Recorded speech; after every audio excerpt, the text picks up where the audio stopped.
The morning $900,000 appeared in my bank account, I was standing in the kitchen of my tiny apartment, trying to decide which bill I could afford to ignore for another week.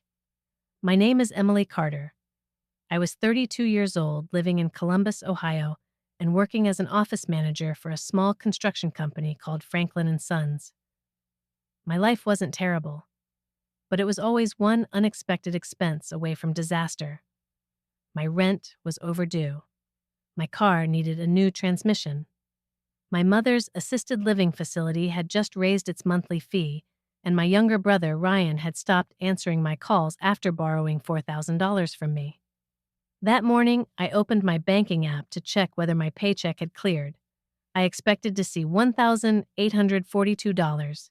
Instead, the balance at the top of my screen read $901,842.17. I stared at it for almost a full minute. Then I closed the app, opened it again. The number was still there. I logged in through the bank's website on my laptop, convinced the app was malfunctioning. The same balance appeared. $900,000 had been deposited into my checking account at 2:14 a.m. The transaction description said, Inheritance Disbursement, Harrison Estate. I didn't know anyone named Harrison. My father had died when I was 10. My grandparents were gone. My mother owned nothing except a box of old photographs and a gold wedding ring she never wore anymore. My first thought was obvious. The bank had made a mistake. My second thought was far more dangerous. What would it feel like to keep it? I imagined paying off my mother's care, buying a dependable car, leaving my job, moving somewhere warm, sleeping through the night without calculating bills in my head. For the first time in years, every problem in my life appeared to have an answer. All I had to do was remain silent. But I knew that wasn't how banks worked. Money didn't simply disappear unnoticed, especially not $900,000. So at 9:03 a.m., the moment the bank opened, I called customer service. After 20 minutes on hold, a representative named Denise answered. I believe a large deposit was made into my account by mistake, I told her. She asked for the amount. When I said $900,000, her tone changed immediately. Please do not transfer or spend any of those funds, she said. I'm placing a temporary restriction on the account while we investigate. I understand. There was a pause.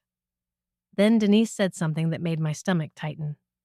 Miss Carter, according to our records, this deposit was not made in error. What do you mean? It was authorized by Harrison Family Trust and verified by their legal representative. But I don't know the Harrison family. I'm afraid I don't have access to any additional information. You should expect a call from the attorney listed on the transfer. I hung up feeling more confused than relieved. At 10:17 a.m., my phone rang. The caller ID showed a law firm in Chicago. A man introduced himself as Daniel Brooks, senior partner at Brooks, Warner & Lowe. Ms. Carter, he said, I'm calling regarding the estate of Mr. Charles Harrison. I think you have the wrong person. No, he replied calmly. I'm certain we don't. Who was Charles Harrison? There was a long silence. Then the attorney said, I believe that is a conversation we should have in person. He offered to fly to Columbus that afternoon. That was the moment I realized the money might not be a bank error at all. It might be the beginning of something much worse. Daniel Brooks arrived at my apartment shortly after 6 o'clock. He looked exactly how I imagined a wealthy family's attorney would look. Dark suit, silver watch, expensive shoes, and an expression that revealed nothing. He carried a black leather briefcase. Before sitting down, he studied my apartment as if checking whether I really lived there. Then he placed a large envelope on my coffee table. Charles Harrison died 12 days ago in Chicago, he explained. He was 74 years old and the founder of Harrison Medical Technologies. I recognized the company name. Harrison Medical Technologies produced surgical equipment and was reportedly worth hundreds of millions of dollars. Why would a man like that leave me money? He didn't leave you his entire estate, Daniel said. The $900,000 was an initial payment from a private trust. Initial payment? There may be significantly more. I laughed because the alternative was screaming. You still haven't explained why. Daniel opened the envelope and removed an old photograph. It showed a younger version of my mother standing beside a tall, dark-haired man. They were outside a lake house, smiling at each other. The man had his arm around her waist. On the back of the photograph, someone had written, Margaret and Charles. Summer 1991. My parents married in 1994. I looked at Daniel. Where did you get this? It was found in Mr. Harrison's private safe. My mother knew him? More than knew him. Daniel removed another document. It was a letter written by Charles Harrison 2 months before his death. The first line said, To Emily Carter, the daughter I was never brave enough to claim. My hands began shaking. That's impossible. Daniel remained silent. My father was Michael Carter. He died in a car accident when I was 10. The letter states that Michael Carter knew you were not his biological daughter. I stood so quickly that my knee struck the coffee table. No, my mother would have told me. Mr. Harrison believed your mother had promised Michael she would never reveal the truth. I read the letter. Charles wrote that he and my mother had fallen in love when she was 21. He was already engaged to the daughter of a powerful investor whose money had saved his struggling company. When my mother became pregnant, Charles was too afraid to leave his fiancée. My mother walked away from him. A year later, she married Michael Carter, a mechanic who agreed to raise me as his own. Charles claimed he had watched my life from a distance. He knew where I went to school. He knew I had studied business administration at Ohio State. He knew about my engagement to a man named Jason, who left me 2 months before our wedding. He even knew about my mother's illness. If he knew all of that, I asked, why didn't he contact me? According to the letter, his wife threatened to destroy your mother's life if he ever acknowledged you. Is his wife still alive? Daniel's expression hardened. Yes, her name is Victoria Harrison. And she knows about me now? She does. The doorbell rang. I looked toward the door. I'm not expecting anyone. Daniel stood immediately. Don't open it. Before I could ask why, someone began pounding on the door. Emily, a woman shouted. I know you're in there. Daniel looked through the peephole. His face went pale. Who is it? I whispered. Victoria Harrison. Victoria Harrison was 68 years old, but she carried herself like someone who had never once been told no. She wore a cream-colored coat, diamond earrings, and enough confidence to fill my entire apartment building. Daniel tried to prevent her from entering. She ignored him. The moment she saw me, her eyes moved slowly from my face to the photograph on the table. So, she said, you've seen it. I don't understand what's happening. Victoria laughed without humor. You understand enough to accept $900,000. I didn't ask for the money. But you haven't returned it. I found out about it this morning. She stepped closer. Then let me make this simple. Charles was sick, confused, and heavily medicated when he created that trust. You are not his daughter, and you are not entitled to a cent. Daniel interrupted. Mrs. Harrison, DNA testing confirmed paternity 6 weeks before your husband's death. I stared at him. You have my DNA? Daniel looked uncomfortable. Mr. Harrison obtained a sample through a private investigator. A sample from where? Your discarded coffee cup. I felt violated. A dead billionaire had secretly tested my DNA, transferred money into my account, and turned my life into a legal war without ever speaking to me. Victoria pulled a check from her purse. It was made out to me for $2 million. Sign away your claim to the Harrison estate, she said, and this is yours. I stared at the check. $2 million, more money than I could earn in my entire life. What claim? Daniel answered before Victoria could. Charles Harrison's will leaves Emily 30% of his controlling shares in Harrison Medical Technologies. Victoria's face tightened. How much is that worth? I asked. Daniel hesitated. Depending on the company's valuation, somewhere between $90 and $120 million. The room became completely silent. I looked at Victoria's $2 million check again. It suddenly felt less like an offer and more like an insult. Why would he leave me so much? I asked. Guilt, Victoria said bitterly. An old man trying to purchase forgiveness from a daughter he abandoned. She moved closer until only a few feet separated us. You think this money will fix your life. It won't. It will destroy it. The board will hate you. The press will humiliate your mother. My children will fight you until the day you die. Your children? I asked. Charles and I have a son and a daughter. Andrew and Claire. My half-siblings.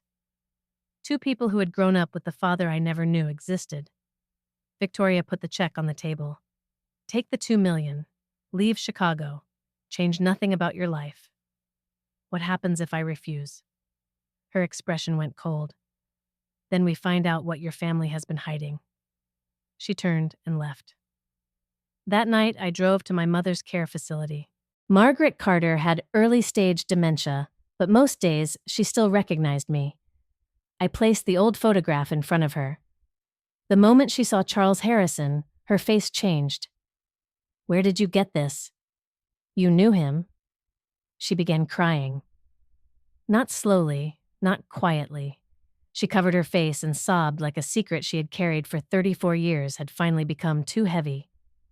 Mom, I whispered, was Charles Harrison my father? She nodded. The truth hurt. But what she said next hurt more. He wanted to come back for you, she said. But Michael made me promise I would never let him. Dad stopped him? My mother looked terrified. Michael wasn't protecting us from Charles. Then who was he protecting us from? She gripped my wrist. Victoria. The next morning, my bank account was frozen. Not just the $900,000, everything. My paycheck, savings, and the emergency money I kept for my mother's care were inaccessible. I called Daniel. He told me Victoria's attorneys had obtained a temporary court order, claiming the trust transfer had been fraudulent.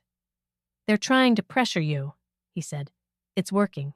My mother's facility payment is due tomorrow. I'll arrange temporary funds. No, I don't want more Harrison money. Emily, this is already bigger than the money. I didn't fully understand what he meant until 2 police detectives arrived at my office that afternoon. They asked me to step into the conference room. One of them placed printed bank records on the table. Miss Carter, did you transfer $50,000 from your account at 3:42 this morning? No. The statement showed an outgoing wire transfer to an account in the Cayman Islands. My signature appeared on the authorization form, but I had never signed it. We also found emails from your address discussing how to move the rest of the inheritance before the bank noticed the error, the detective said. I didn't write those. The emails looked real. My name, my address, even phrases I commonly used. Someone had accessed my account and constructed evidence to make it appear that I had stolen part of the money. I was suspended from work before the detectives even left the building. By evening, the story was online. Ohio woman accused of stealing $900,000, bank error reporters gathered outside my apartment. My employer fired me. My landlord sent a message saying he did not want media disturbing the other residents. And then Ryan called. My brother had ignored me for 3 months, but now that my face was on television, he suddenly remembered my number. I can help you, he said. How? I know someone who can prove the transfer was hacked. Who? There was a pause. Meet me at the old Riverside Motel, room 214. Come alone. I should have called Daniel. I should have called the police. Instead, I drove there. Ryan opened the motel door, looking exhausted. His clothes were wrinkled, and there was a bruise beneath his left eye. What happened to you? I got involved with people I shouldn't have. Does this have something to do with my account? He nodded. Then he said the words I least expected. I'm the one who gave them your banking information. I felt as though the floor had disappeared beneath me. Ryan explained that he owed $80,000 to a group of illegal sports betting operators. A month earlier, a woman approached him and offered to erase his debt if he provided personal information about me: bank statements, security answers, and a copy of my signature. Who was the woman? I never got her real name, but she worked for someone in Chicago. Victoria Harrison? I don't know. You sold my information? I didn't know they were going to put money in your account. His voice cracked. They told me they only wanted to investigate whether you were really related to Charles Harrison. I turned away from him, fighting tears. All my life, I had protected Ryan. I paid his rent, covered his debts, lied to our mother about why he never visited, and he had handed my identity to strangers. I'm sorry, he whispered. That doesn't fix this. I recorded one of our conversations. He gave me a small flash drive. The woman said the deposit needed to appear accidental. She said once you touched the money, they could make you look like a thief. My heart began pounding. The $900,000 hadn't been accidentally deposited. It wasn't even simply an inheritance. It was bait. Someone wanted me to spend it, move it, or hide it, so they could destroy my claim to Charles Harrison's estate. Before I could ask Ryan anything else, headlights swept across the motel window. His face drained of color. They found me. A second later, the motel room door exploded inward. 2 men rushed into the room. Ryan pushed me toward the bathroom. Go! One of the men grabbed him. The other came toward me. Then a gunshot shattered the lamp beside the bed. Everyone froze. A man stood in the doorway, holding a pistol. He was tall, around 38, dressed in a dark coat. Let them go, he said. The 2 attackers ran through the rear exit. The stranger lowered the gun and looked at me. My name is Andrew Harrison, Victoria's son, my half-brother. I backed away.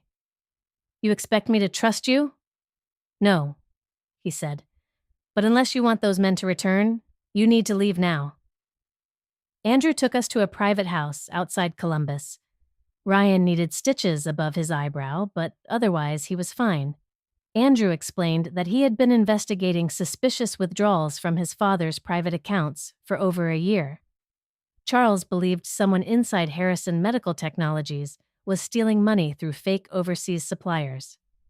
Shortly before his death, Charles discovered that the scheme involved members of the company's executive board. He changed his will because he didn't trust me or my sister to control the company, Andrew said. Why not? Because I ignored his warnings, and Claire was too close to the board. Your father trusted a daughter he had never met? He trusted that you weren't already corrupted.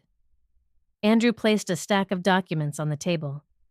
Charles had left me 30% of the company because that was enough voting power to block a planned merger. The merger would allow a private investment firm to take control of Harrison Medical Technologies and bury evidence of nearly $70 million in fraud.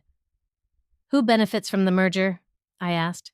My mother, several board members, and my sister's husband. Was Victoria behind the deposit? Andrew shook his head. My mother wants you gone, but this scheme is more sophisticated than her usual threats. He played the recording from Ryan's flash drive. A woman's voice said, Once Emily attempts to move the funds, we'll report the account as compromised. The criminal investigation will discredit her before the will hearing. I didn't recognize the woman. Andrew did. That's Claire, my half-sister. Charles Harrison's daughter had arranged the entire trap. The next morning, Daniel joined us. He listened to the recording twice. It may help, he said, but Claire will claim it's fake. What about Ryan's testimony? Ryan looked down. They'll tear him apart because of his gambling debts. Daniel nodded. We need direct evidence linking Claire to the unauthorized wire transfer. I remembered something. The $50,000 transfer had been sent to a Cayman Islands account. Andrew had documents showing the companies involved in the larger fraud. We compared the account numbers. The transfer from my bank had gone to Northbridge Consulting Limited. Northbridge appeared repeatedly in Charles's files as a suspected shell company. The same company had received over $12 million from Harrison Medical Technologies. The transfer was not merely designed to frame me, it also connected my account to the corporate fraud. Claire planned to claim that I had been part of the embezzlement scheme all along. The following evening, I received a text from an unknown number. "You want the truth about the $900,000? Come to the Harrison estate hearing alone. Bring the original trust letter." Daniel told me not to go. Andrew said it was obviously a trap, but I had spent my entire life allowing other people to decide what truths I was permitted to know. My mother hid my father's identity. Charles watched me from a distance. Victoria tried to buy my silence. Ryan sold my information. Claire turned me into a criminal. For once, I wanted to make the decision. So I went. The Harrison estate hearing took place at a private law office in downtown Chicago. Victoria sat at the head of a long conference table. Claire sat beside her. She was 35, elegant, and perfectly composed. She looked at me with the kind of smile people used when they already believed they had won. Andrew entered a few minutes later, despite my promise to come alone. Daniel followed him. 3 members of the Harrison Medical Technologies Board were also present. The executor began reading the will. Charles left Victoria their homes, personal property, and a trust valued at $20 million. Andrew received 15% of the company. Claire received 15%. I received 30%, plus a cash inheritance of $900,000. The remaining 40% belonged to outside investors. Victoria's attorney stood.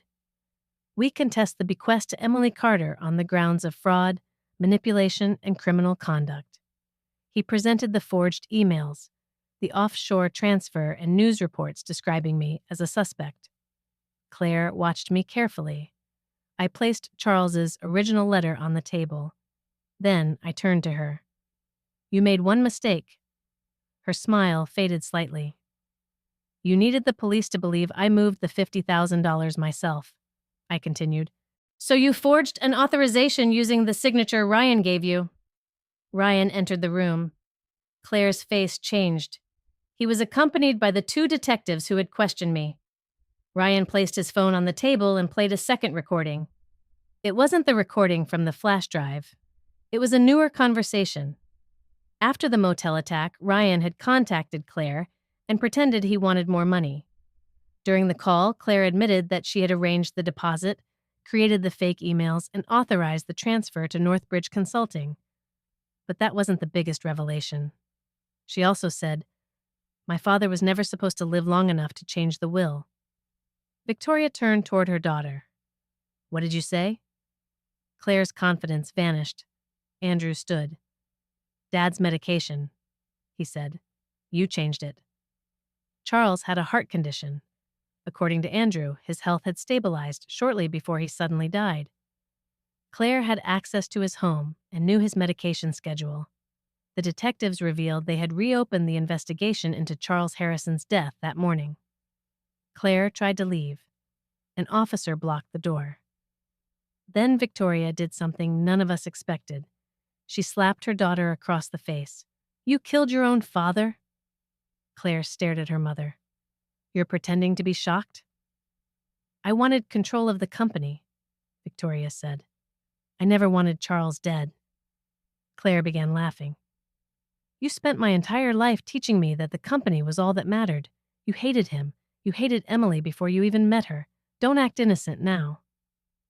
Victoria sank back into her chair.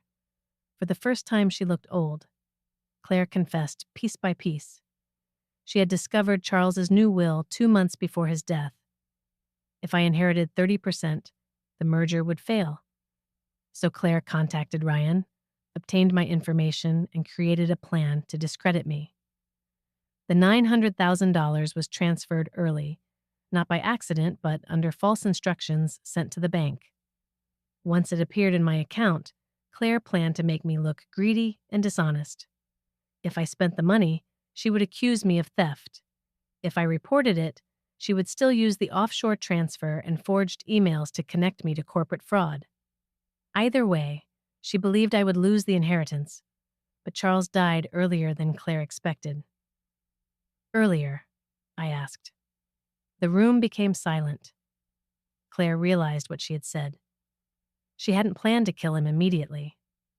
She had changed his medication to weaken him before the will hearing, but the dosage caused a fatal heart attack. The detectives placed her under arrest.